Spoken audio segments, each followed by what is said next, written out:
Sobat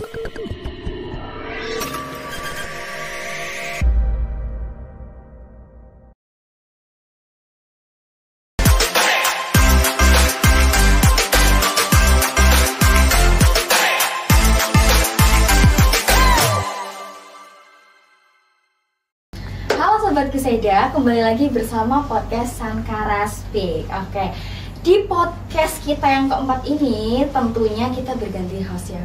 Kali ini podcast Sankara Speak akan dipandu dengan saya Sabrina Zahra Alusna dari bidang komunikasi dan informasi. Nah, tema podcast kita hari ini itu nada prestasi mahasiswa dan panggung juara. Kira-kira Sobat Kuseda penasaran nggak nih siapa sih bintang tamu kita hari ini? Nah, di episode kali ini kita bakal ngobrol bareng mahasiswa berprestasi. Prestasinya ini bukan di bidang akademik ya teman-teman, tapi teman-teman mahasiswa berprestasi ini di bidang seni, khususnya di bidang menyanyi. Nah, menariknya itu adalah dua bintang tamu kita hari ini itu penyanyi di dua genre yang berbeda. Yang satu di genre dangdut dan yang satu di genre pop.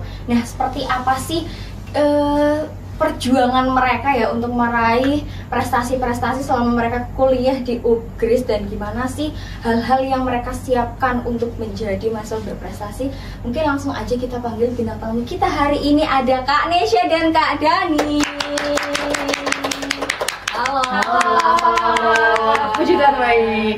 Alhamdulillah. Halo. Gimana nih keadaan hari ini? Kabarnya sehat? Puji Tuhan, sehat. Mungkin ini dari kos langsung ke sini apa dari aktivitas yang lain? Kalau aku dari kos. Kalau aku juga dari kos sih, Kak. Berarti emang dari kos langsung Sengaja ke sini ya. Tuh. Tapi Semarang hari ini panas banget ya. Panas Bener-bener banget. Panas banget. Mungkin itu sebelum kita masuk ke pembahasan yang lebih mendalam ya, boleh diceritain dari Kak Nesya dan Kak Dani, mungkin bisa memperkenalkan diri kalian ke Sobat Kuseda hari ini. Halo Sobat Kuseda, perkenalkan nama saya Yusma Ferdesya Putri, bisa dipanggil Nesya. Aku dari Prodi PGSD. Halo Sobat Kuseda, perkenalkan aku Dani Akbar. Aku dari Prodi PGSD dan asal aku dari Demak, tepatnya di Bonang. Oke, tadi Kak Dani dari Demak, Kak Nesya dari mana? Kalau aku asalnya dari Pati, lebih tepatnya di Kecamatan Dukuseti, bukan Sukolilo ya guys. Sukolilo itu emang Nggak apa-apa, nggak skip aja. apa nih dengan Sukolilo guys? Nah, kita udah perkenalan nih sama bintang tamu kita hari ini. Tadi Kak Dani juga udah perkenalan asalnya mana. Kakak ini semester berapa ya?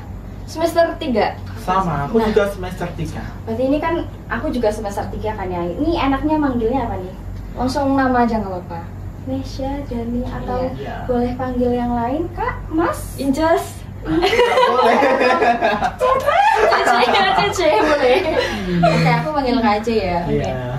Mungkin pembahasan kita kan tadi terkait mahasiswa berprestasi ya. Teman-teman ini kan istilahnya punya prestasi di bidang seni, khususnya menyanyi gitu. Mungkin bisa dijelaskan atau diceritakan sama Sobat Kuseda kenapa pada akhirnya itu tertarik dengan dunia musik atau di menyanyi ini.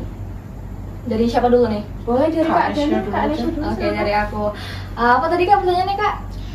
Awal mula Awal mula. Kak Nesya sama Kak Dani tertarik sama musik sama menyanyi. Oke, dari sejak kapan gitu ya? Iya. Oke, kalau dari aku pribadi, aku mulai suka atau terjun ke dunia nyanyi itu dari TK. Jadi waktu TK itu di tingkat kecamatan, lebih tepatnya tingkat kecamatan. Terus naik-naik terus SD, SMP, SMA sampai kuliah masih, puji Tuhan masih selalu nyanyi gitu sih Kak. Awalnya dari TK. Berarti emang dari dulu emang udah suka menyanyi ya? Iya, betul. Itu emang dari keinginan sendiri, maksudnya dari Kak Nesya tuh emang suka bernyanyi atau ada pengaruh dari orang tua yang sama-sama suka menyanyi kah? Atau memang aku pengen nyanyi nih? Kalau dari TK itu awalnya itu dipaksa sama guru. Dipaksa sama guru itu belum punya suara yang bener-bener bagus gitu loh secara teori atau seperti apa secara penampilan, karena bener-bener masih kecil banget. Jadi di situ kita cuma bentuk mentalnya dulu aja karena masih kecil. Tapi lama-kelamaan karena suka juga ya akhirnya terbiasa, mulai suka sampai sekarang gitu Kak. atas keinginan sendiri lama-lama gitu. Luar biasa sekali ya guys. Berarti memang menyanyi tuh harus dilatih dari kecil, nggak cuma nyanyi doang, tapi memang harus ada step by stepnya buat kita benar-benar tahu tekniknya. Mungkin dari Kak Dani sendiri gimana? Kalau aku sendiri, ketertarikanku dengan menyanyi tuh sebelumnya tuh nggak ada ya Kak. Aku cuman dengerin musik-musik aja itu aku dari kecil, dari TK kayaknya. Itu aku udah suka dengerin lagu-lagu dangdut gitu, karena kan orang tua aku sering muterin lagu gitu ya. Jadi aku lama-lama ya mendengarkan gitu, terus lama-lama aku bisa mengikuti, menghafalkan nadanya, terus liriknya seperti itu Kak. Jadi ya kayak berjalan aja. Ya berarti nggak langsung kayak yang aku mau nyanyi nih, tapi emang dari faktor sering dengerin musik gitu ya. Jadi pengaruh lah buat Kak Dan ini, kayaknya aku suka deh sama ini. Iya, betul sekali. Oke. Tadi kan Kak Nesya cerita dari kecil tuh emang udah suka nyanyi. Nah sekarang kan udah kuliah semester 3 lah ya. Iya. Mungkin bisa diceritain Kak Dani atau Kak Nesya tuh apa aja sih event atau perlombaan yang udah diikutin selama Kak Nesya sama Kak Dani itu istilahnya sekolah sampai sekarang lah. Berarti dari sekolah nih ya Kak ceritanya? Iya, ya mungkin diutamakan selama kuliah di UPS akhir-akhir ini. Oke, kalau perlombaan yang aku ikuti atau event yang aku ikuti selama kuliah di UPRIS, mulai dari semester 1 itu aku daftar di Gelegar FIP dulu ya, yang fakultas. Tapi di situ belum beruntung karena bener-bener baru 1 mingguan masuk gitu. Jadi masih nervous, yang fakultas itu nggak lolos. Terus aku daftar yang dari Hima Buseda, yaitu PGSD Fair yang tahun 2024 kemarin. Puji Tuhan itu dapat juara 2. Terus mentalnya kebentuk lagi untuk daftar di yang tingkat fakultas lagi. Puji Tuhan dapat juara 2, yaitu yang di Gemanada FIP. Terus yang ketiga itu yang Porsima, itu tingkat universitas. Yang kemarin itu puji Tuhan juga dapat juara 2 gitu sih Kak. Kalau yang terakhir itu yang di Madiun kemarin Persenasma, tapi belum beruntung seperti itu. Luar biasa sekali ya guys. Jadi Kak Nesya ini prestasinya wah luar biasa sekali. Mungkin dari Kak Dani? Kalau aku sendiri, aku baru mengikutinya dari semester 1 sampai semester ini tuh baru 3 acara ya. Yang pertama itu ada di PGSD Fair. Waktu itu pertama kali aku nyoba lomba. Sebelumnya di SMK, SMA, terus SMP aku belum pernah sama sekali ya. Aku baru mengikutinya tuh di perkuliahan ini. Dan aku mulai itu di PGSD Fair, terus lanjut di Kuseda Cup. Terus yang terakhir tuh di Madiun, yaitu Persenasma itu, tapi belum beruntung sih Kak. Luar biasa sekali ya guys.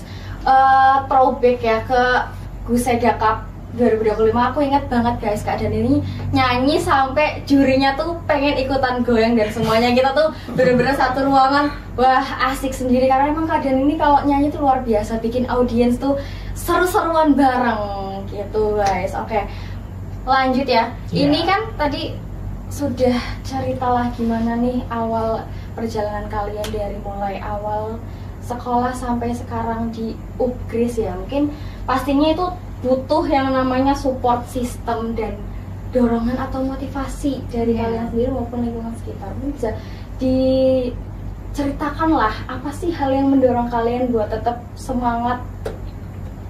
Dari dulu ya. Awalnya memang aku tuh belum berani ya Kak, nggak berani untuk tampil gitu, karena aku kayak minder sendiri aja gitu. Cuman karena di perkuliahan ini tuh alhamdulillahnya aku ketemu teman-teman yang mensupport sekali untuk aku, kayak ya udah ikut aja nggak apa-apa gitu loh, hitung-hitung pengalaman lah gitu kan. Terus ya udah akhirnya aku ikut di PGSD Fair, dan itu alhamdulillah aku juga mendapatkan juara, itu juara 3 ya. Jadi aku kayak semangat gitu di perlombaan selanjutnya, yaitu di Kuseda Cup tuh aku udah mulai pede, kayak ya wis lah nggak apa-apa, aku aja yang ikut gitu. Karena waktu di PGSD Fair sebelumnya itu kan masih dipaksa-paksa sama temen-temen ya. Jadi yang pas di Kuseda Cup itu alhamdulillah aku udah berani maju sendiri gitu kan. Tapi ini kan biasanya kalau lomba nyanyi gitu kan ya, kita kan mungkin bagi orang yang awam itu kan menyanyi hanya cuma menyanyi, kan maksudnya kayak tahu liriknya, terus tahu nadanya, udah kita menyanyi. Tapi kan buat teman-teman yang udah juara di event-event nih pastinya kan butuh persiapan ya. Nah itu mungkin boleh di-spill lah, kayak persiapannya apa aja nih? Apakah harus butuh persiapan yang benar-benar ekstra, harus nyiapin hamin 1 hari, 1 minggu, atau hampir hamin 1 bulan? Mungkin bisa diceritakan sedikit terkait persiapan teman-teman ketika mau mengikuti lomba itu seperti apa? Oh ya, sebelum menjawab itu mungkin aku lanjutin motivasi aku dulu tadi ya Kak. Motivasi dari aku sendiri itu karena memang awalnya sebelumnya aku nggak expect mau ngambil PGSD, kan sebelumnya mau terjun ke pendidikan seni musik, jadi lebih ke musik, bener-bener musik atau nggak sama pendidikannya. Jadi itu termasuk motivasi aku juga, walaupun kadang dalam hati belum ikhlas gitu ya ngambil PGSD, tapi aku kadang mikir kayak ini kesempatan aku buat di sini, saatnya aku menunjukkan bener-bener apa yang aku suka gitu Kak. Jadi itu jadi motivasi aku buat ya jangan disesali tapi harus tetap nyoba sih gitu. Berarti nggak menyesalkan ya Kak Nggak. masuk PGSD? Mantap. Berarti Kak Anesha ini awalnya pengen masuk ke jurusan yang Pendidikan seni musik ya, seni seni musik. musik. Nggak apa-apa lah ya, masih bisa beradaptasi. Betul. Meskipun kita PGSD tapi tetap bisa bermusik dan bernyanyi. Oke, next mungkin kita lanjut ke Kak Dani dan Kak Anesha ini kan ikut event ya Kak. Mungkin bagi kita awam nih, kita taunya kalau menyanyi kan hanya sekedar menyanyi. Terus kalau udah tahu liriknya dan tahu nadanya, udah kita tinggal nyanyi aja gitu. Nah, mungkin bagi teman-teman yang biasa menyanyi, kalau misal mau ikut event atau perlombaan itu kira-kira persiapannya itu berapa hari atau apa aja sih yang harus benar-benar dipersiapkan? Coba dulu. Oke, kalau persiapan itu mulai dari kesehatan dulu, kesehatan mental terlebih utama ya, kesehatan fisik, kesehatan mental. Karena itu maksudnya buat optimalisasi aja nanti biar maksimal tampilnya. Terus kita biasanya lebih sering dengerin lagunya dulu. Jadi kita bener-bener nyetel lagu nih bisa sehari, bisa beberapa kali kita kulik dulu. Nafasnya berhentinya sampai mana karena intonasi semuanya itu harus jelas kayak gitu. Jadi persiapannya mulai dari materi, kesehatan mental tuh, tidur harus teratur juga, makannya teratur, jangan makan yang panas-panas, pedes-pedes, dingin-dingin. Ya pokoknya itu harus benar-benar dijaga. Tidur maksimal jam 11 udah tidur. Ya intinya banyak sih Kak. Dan itu biasanya kalau misal maksimal paling lama itu hampir 1 bulan sih persiapan. Tapi kalau di event-event tadi prodi atau di fakultas tuh biasanya hampir 1 minggu kita persiapannya. Kalau dari aku pribadi. Kalau Dani mungkin caranya beda. Sama sih Kak. Jadi aku juga sama kayak Kak Nisha ya, caranya seperti itu. Yang penting tuh menjaga kualitas suara, jangan makan minuman yang pedes-pedes dulu, makan minuman yang yang berminyak, terus minum es itu kalau bisa dihindari terlebih dahulu.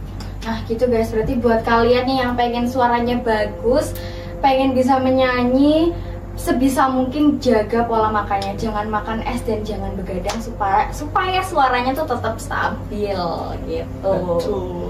Nah mungkin lanjut ya, tadi kan cerita tentang persiapan kalian selama mau mengikuti lomba. Mungkin apa dalam persiapan itu tentunya pasti ada tantangan-tantangan dong, atau di dalam perlombaan yang kalian ikuti pasti ada sesuatu yang menurut kalian aduh bisa nggak ya, nah kira-kira tuh di bagian mana sih?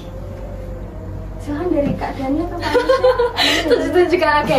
Kalau tantangan selama latihan itu pertama itu ya konsisten buat tidur cepet sih, karena kita manusia yang begadang.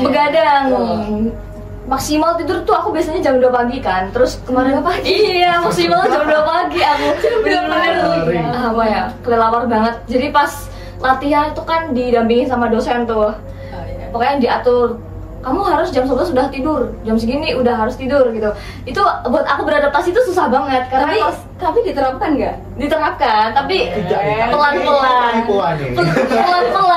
Awalnya jam 1 udah mulai tidur, nanti maju jam 12 tidur, nanti jam 11 puji Tuhan bisa. Tapi ya pelan-pelan, benar-benar harus dipaksa gitu. HP-nya langsung ditutup. Nah, pokoknya jam 11 tidur, gitu. Tapi kadang aku pernah lihat Kak Anesha jam 3 tuh masih nge-live kan? Betul sekali. Iya. Masih live di TikTok Masih loh. kebiasaan, itu masih kebiasaan. Itu Nah, yang berarti susah. Adaptasinya yang susah Susah ya. banget, susah. Gitu. Kalau tadi kayak semisal jaga pola makan itu kan kayak kita kan pasti setiap hari makanannya gorengan, iya. terus es. Itu juga susah. juga nggak? Apalagi di Semarang yang panasnya kayak gini tuh kan rasanya pengen minum es terus ya. Tapi dipaksa kayak harus minum yang normalisasi lah, yang suhunya normal lah, yang suhu ruangan gitu, nggak boleh yang dingin, hangat, panas nggak boleh, harus benar-benar normal gitu. Berarti kalau mau ada event harus benar-benar nggak boleh minum es, Ya. nggak boleh minum gorengan. Tuh nggak enaknya gitu, susah guys. Kalau Kak Dani sendiri nih tantangannya apa sih Kak? Kalau tantangannya sendiri tuh ya di pengaturan waktu ya Kak, menurut aku, karena latihan tuh kan butuh apa ya, pengaturan waktu. Sedangkan kan kita juga ada tugas-tugas dari perkuliahan gitu ya Kak. Jadi ya sebisa mungkin aku harus mengaturnya tuh kayak aku harus ngerjain tugas-tugasku dulu selesai, baru nanti aku fokus latihan gitu Kak. Biar nggak berbentrokan lah. Berarti lebih ke manajemen waktu Iya, ya. manajemen kayak waktu. apa dulu yang mau dikerjakan, prioritasnya yang mana gitu. Jadi tapi selama ini masih bisa ke-handle nggak Kak kayak gitu? Alhamdulillah masih, dan masih banyak waktu luang juga. Oke, syukurlah.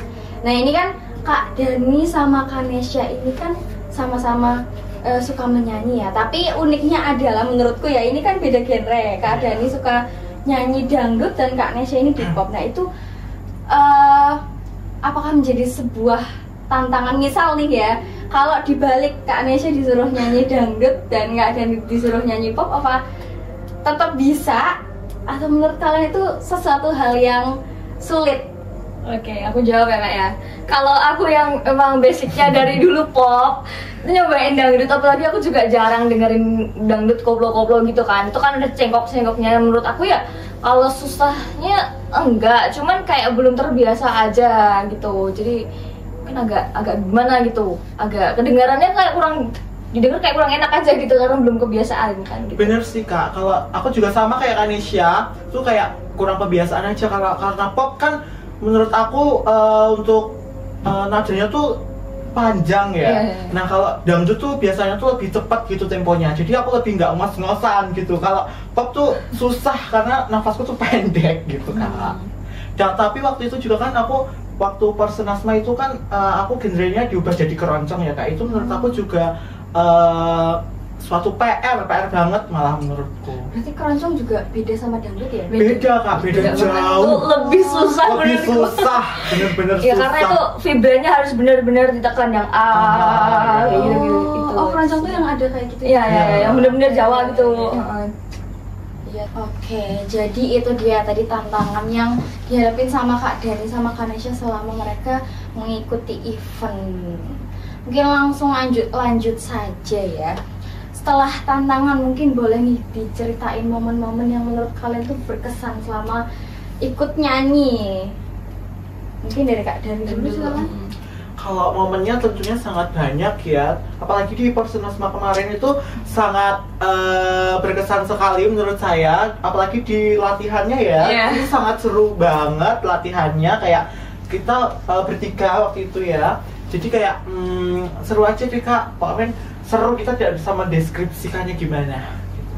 Kalau ceritanya sih gimana?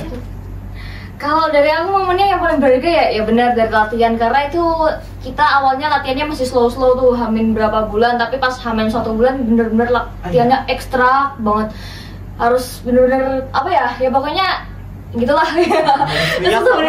Harus sehari sekali gitu. Tapi seru. Kita bener-bener belajar disiplin. Ya, betul. Terus yang momen pas bener-bener berkesan selama Persenasma itu karena kita itu di Madiun ya, di Jawa Timur, dan itu butuh kesehatan yang benar-benar maksimal karena perjalanan lumayan jauh. Di sana tuh yang bikin berkesan karena kita selalu bareng terus selama hampir 1 minggu ya.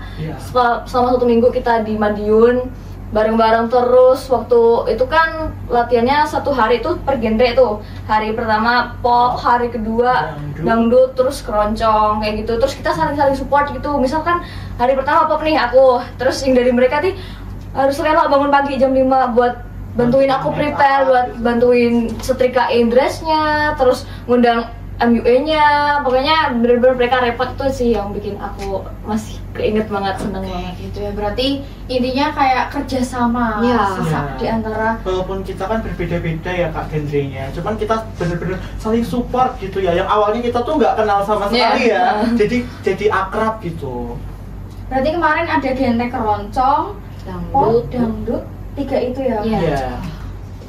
Nah, setelah dijelaskan terkait tadi persiapan, tantangan dan yang lain-lainnya, mungkin untuk sekarang ini kalian ada rencana kedepannya nggak, apa kayak mau ikut lomba lagi kah, atau ada sesuatu yang mau kalian upgrade terkait menyanyi ini, ada nggak kira-kira? Kalau dari aku ada sih, Mungkin kalau di dalam kampus mungkin aku bakal selalu update terus, selalu ikut lomba terus ya mungkin ya. Terus nanti kalau Tuhan menghendaki ya harus sering-sering nyanyi di Balairung mungkin ya, yang tingkat universitas nanti. Terus rencananya juga pengen ikut kayak project-project dari luar kayak gitu, misal ada panitia event konser kayak gitu. Terus kadang masih pengen kayak promosiin tentang apapun lah tentang musik di TikTok gitu sih rencananya. Oke. Betulnya kemarin Kak Nesya juga sempat masuk di Puma ya. Iya. Puma itu kegiatan ospeknya UPGES. Jadi Kak Nesya ini mengisi buat menyanyi gitu.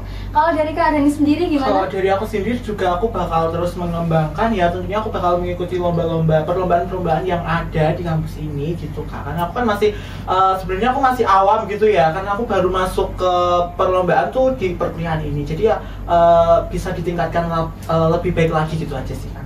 Oke. Nah, dari Kak Dani sama Kak Nesya nih yang istilahnya sudah lama lah di dunia musik atau sudah tahu terkait menyanyi itu caranya gimana, mungkin ada pesan atau kesan sebagai mahasiswa yang berprestasi lah untuk disampaikan kepada Sobat Kuseda kali ini. Apa sih pesan dan kesan yang mau disampaikan gitu? Hal yang menurut kalian tuh penting buat menjadi pengingat kita. Kalau kesan dulu ya. Kalau kesan dari aku tuh terjun di dunia musik itu seru banget. Karena kita nanti ketemu dengan berbagai orang yang punya experience yang lebih luas, yang pasti itu bakal nguntungin kita. Lalu untuk pesannya buat teman-teman Guseda semua yang bakal terjun ke dunia musik juga atau dunia nyanyi, saranku tetap semangat buat latihan terus, mau latihan secara individu atau mungkin les dan lain-lain. Jangan lupa juga buat selalu konsisten jaga kesehatan, terus jangan sampai lupa buat tugas-tugas akademiknya tuh semua harus balance, karena itu lebih penting. Karena ya, jadikan nyanyi itu sebagai hobi yang benar-benar bikin kalian enjoy aja selama kuliah sih gitu. Betul. Jadi kayak Kak Dani tadi ya udah bisa memanage waktunya antara menyanyi dan tugas-tugasnya itu kayak gitu guys. Ini dari Kak Dani. Kalau dari aku jangan takut untuk mencoba hal baru gitu ya, karena dulunya kan aku juga takut gitu awalnya. Tapi buat kalian semua tuh jangan takut, apalagi kalau kalian tuh punya bakat itu wajib banget disalurkan gitu. Jadi kalian jangan takut untuk mencoba lah intinya. Seperti itu. Betul. Jadi buat kalian nih yang punya bakat entah itu di menyanyi, di bidang olahraga, seni atau apa tuh jangan dipendam, disalurkan melalui entah itu lomba-lomba atau kalian sendiri mau mengasah lewat les dan yang lain-lain tuh bisa banget. Jadi jangan dipendam. Nah, kita udah bahas dari A sampai Z nih. Nah, ini ada beberapa pertanyaan dari Sobat Kuseda. Yang pertama itu ada yang nanya, gimana sih cara kalian itu membagi waktu antara kuliah, latihan vokal, dan persiapan lomba? Ini mungkin tadi berhubungan dengan yang terkait manajemen waktu itu ya. Gimana nih? Siapa dulu nih? Aku dulu, oke. Kalau dari aku, sebelumnya disclaimer dulu, aku ikut Hima juga, ikut Hima Guseda, terus aku ikut UKM Musik Immortal juga. Lalu untuk manage waktunya antara semuanya itu, dari aku awalnya tuh apa ya, susah manage waktunya Kak. Masih keteteran juga, sempet keteteran, tapi caranya tuh ya kita kerjain pelan-pelan. Ya mengeluh itu pasti ada lah ya, tapi kalau kita mengeluh doang nggak kita kerjain ya itu nggak akan berkurang gitu loh, malah jadi beban pikiran lama-kelamaan makin banyak, makin numpuk. Kerjain menurut kalian itu mudah dulu, yang mungkin yang tugas, karena yang utama itu tugas kuliah, karena deadline-nya tuh kan biasanya mepet-mepet tuh, tugas dikerjain dulu, nanti fokus sama latihan ini. Misal nanti ada rapat dan sebagainya, kalau misal belum bisa hadir nanti bisa minta notulensinya dan lain sebagainya. Itu sih Kak kalau cara dari aku. Nah, kalau dari Kak Dani sendiri tuh Kalau gimana? dari aku sendiri untuk manajemen waktunya, kalau misal ada tugas atau apa ya tugas sih itu harus segera dikerjakan. Misal dikasih hari ini ya udah dikerjain nanti malam gitu aja, biar lebih cepat kan lebih baik gitu ya. Jadi biar misal nanti ada perlombaan, ada latihan gitu tuh udah biar pikirannya tuh fresh gitu, udah plong gitu. Berarti tipe yang nggak menunda-nunda ya Kak? Ya, Langsung kalau ada tugas langsung aja dikerjain, nggak yang nanti nunggu-nunggu terus dikerjain sekalian. Nanti kalau nunggu makin banyak ya Kak. betul, Makin numpuk ya. Oke, pertanyaan kedua nih dari Sobat Kuseda. Apa pesan kalian ke mahasiswa lain yang punya passion di bidang nyanyi tapi mereka masih ragu? Oke, saranku jangan ragu apalagi buat nyobanya itu di UGRIS. Karena UGRIS itu bakal selalu nampung semua bakat kalian. Mau kalian masih bisa masih dasar atau di kemampuan yang udah masih setengah atau yang udah levelnya udah tinggi, jangan pernah ragu karena di UGRIS tuh kalian pasti bakal diajarin. Entah nanti kalian ikut UKM atau ikut nanti kan di semester 4 ya ada pendidikan seni musik. Karena ya itu pasti nanti kalian bakal diajarin satu-satu, jangan pernah ragu karena setiap proses itu nggak langsung instan dapat bagus. Namanya proses itu pasti ya dari kita nggak bisa mulai bisa lalu terbiasa dan jadi bisa seperti itu. Jadi jangan pernah ragu buat nyoba. Luar biasa sekali ya, dari apa tadi? Dari nggak bisa jadi terbiasa lalu bisa gitu. Oke, dari Kak Dani sendiri ini apa nih tips and triknya supaya kita tuh nggak ragu? Tips and triknya nggak ada sih Kak, intinya satu, jangan ragu, jangan bimbang. Ayo kita bergoyang. Asik. Gimana? Ayo kita bareng-bareng kasih. Ayo bareng-bareng yuk. Satu. Briefing dulu. Jangan ragu, jangan bimbang. Mari kita bergoyang. Oke. Asik gitu ya. Oke, ulang ya. Oke. 1, 2, 3. Jangan ragu, jangan bimbang. Mari kita bergoyang. Asik. Oke, mungkin tadi jargon yang seru banget itu jadi penutup podcast kita di hari ini. Semoga nih apa yang udah kita bahas hari ini bisa menginspirasi audiens kita semuanya buat istilahnya meniru atau mengambil yang baiknya dari Kak Dani sama Kak Nesya sebagai mahasiswa berprestasi nih. Mungkin hari ini dicukupkan aja ya Kak ya. Mungkin Kak Dani atau Kak Nesya boleh melanjutkan aktivitasnya nih. Habis ini mau ngapain Kak? Habis ini mau ngereng dana lagi. Waduh. Sibuk ya. Kak Dani mau ngapain habis ini Kak? Gak ada sih Kak, aku mau bertapa aja. Kayak gitu ya guys. Mungkin dari aku Sabrina, mohon maaf apabila dalam podcast kali ini ada kesalahan kata maupun perbuatan, mohon dimaafkan. Mungkin podcastnya selesai hari ini. Sekian dari kami. Wassalamualaikum warahmatullahi wabarakatuh. See you Sobat Crusader. Bye bye. See you di next podcast. Bye bye.